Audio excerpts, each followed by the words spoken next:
Hi friends, आज हम पर्यावरण पारिस्थितिकी का एक बहुत ही इंपॉर्टेंट टॉपिक का नाम है हमारे मरुस्थलीकरण, जिसे अंग्रेजी में कहते हैं डेजर्टिफिकेशन। इसके बारे में काफी डिटेल चर्चा करेंगे। आप हमारे साथ बने रहिए ताकि आपको इसके बारे में जानकारी प्राप्त हो सके। सबसे पहले देखेंगे मरुस्थलीकरण क्या होता है और भारत में इसकी क्या स्थिति है। सबसे पहले मरुस्थलीकरण का मतलब क्या है। तो मरुस्थलीकरण का अर्थ ये नहीं है कि मौजूदा रेगिस्तान, हमारा थार का रेगिस्तान है, सहारा का रेगिस्तान, ये आगे बढ़ रहा है। तो आप इसे याद रखेंगे कि आगे बढ़ने को हम मरुस्थलीकरण नहीं कहेंगे।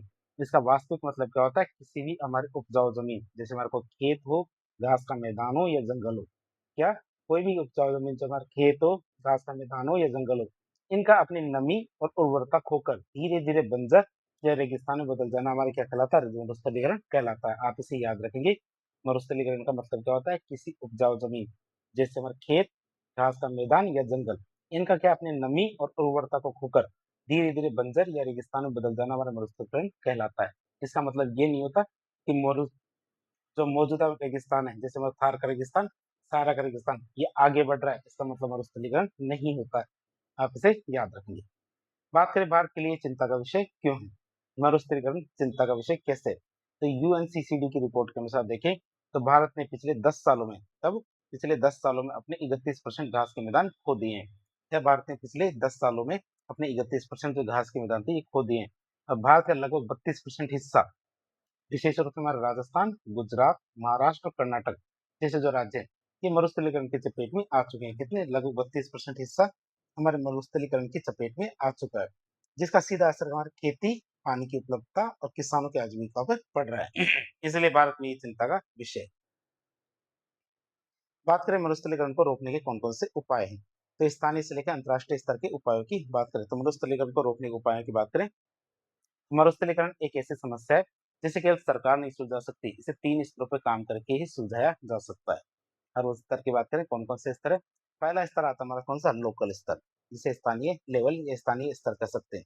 इसमें हम कर सकते हैं मल्चिंग। क्या कर सकते हैं, मल्चिंग। मल्चिंग की बात करें तो मल्चिंग क्या है, तो खेतों की फसल को काटने के बाद, जो खेतों की फसल होती है उसको काटने के बाद जो बाद में हमारे अवशेष बचता है, जिससे हमारे पराली बचती है, भूसा बचता है, उसे जमीन पर बिछा देना। क्या करना चाहिए, उसे जमीन पर बिछा देना चाहिए, जिससे धूप सीधी मिट्टी पे ना पड़े और हमारी मिट्टी की नमी बनी रहे, और जिससे क्या पानी भाप को तन के नहीं उड़ेगा। इसी बात को हम क्या बोलते हैं, मल्चिंग कहते हैं। फिर आता है विंड ब्रेक। विंड ब्रेक की बात करें तो खेतों के चारों तरफ पेड़ों की कतारें लगाना। क्या, खेतों के चारों तरफ पेड़ों की कतारें लगाना, मेड़ पे हमारे पेड़ों की कतारें लगाना, ताकि तेज हवाएं उपजाऊ मिट्टी को उड़ाकर ना ले जा सके। हमारे स्थानीय स्तर या लोकल लेवल पे तो हम इस तरह का कार्य कर सकते हैं। कौन कौन सा कार्य, एक तो मल्चिंग है, दूसरा विंड ब्रेक है।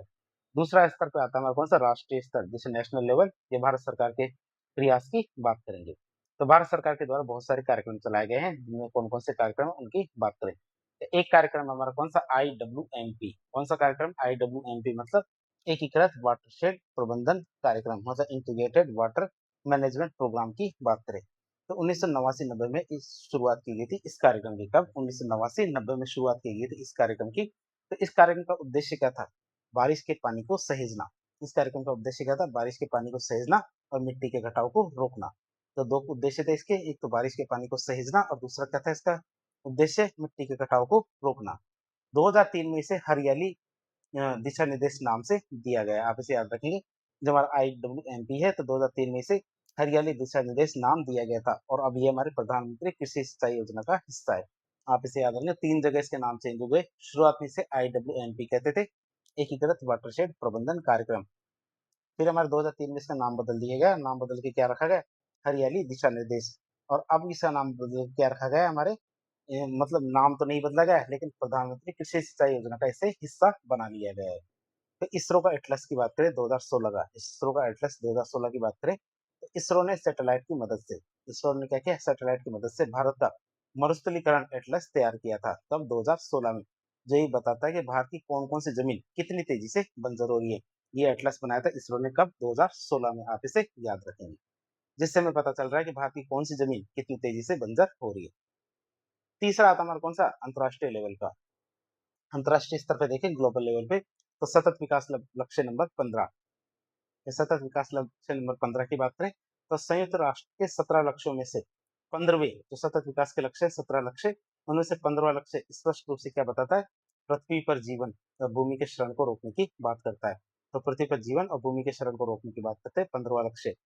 फिर बात करें बॉन्ड चैलेंज की, तो ये हमारे दुनिया भर के देशों का एक स्वैच्छिक समझौता है। बॉन्ड चैलेंज क्या हमारे दुनिया भर के देशों का एक स्वैच्छिक समझौता है, जिसमें हमारे 2030 तक, तो बॉन्ड चैलेंज में क्या किया जाएगा, 2030 तक दुनिया के 350 मिलियन हेक्टेयर जो बर्बाद हो चुकी जमीन है, कितनी 350 मिलियन हेक्टेयर जो जमीन बर्बाद हो चुकी है, उस जमीन को वापस हरा भरा करने का लक्ष्य रखा गया है। तो इस तरह हमने अंतर्राष्ट्रीय लेवल पे भी जो मरुस्थलीकरण है उसको रोकने का प्रयास देख लिया है। तो इस तरह से आज एक लेक्चर के जरिए हमने पर्यावरण और पारिस्थितिकी का एक बहुत ही इंपॉर्टेंट टॉपिक तमाम मरुस्थलीकरण इसके बारे में देखा और काफी समझने की कोशिश की। तो इस प्रकार के इन्फॉर्मेटिव वीडियो देखने के लिए हमारे चैनल से जुड़े। वीडियो यदि पसंद आता तो वीडियो को लाइक करें, चैनल को सब्सक्राइब करें, अपने दोस्तों का शेयर करें।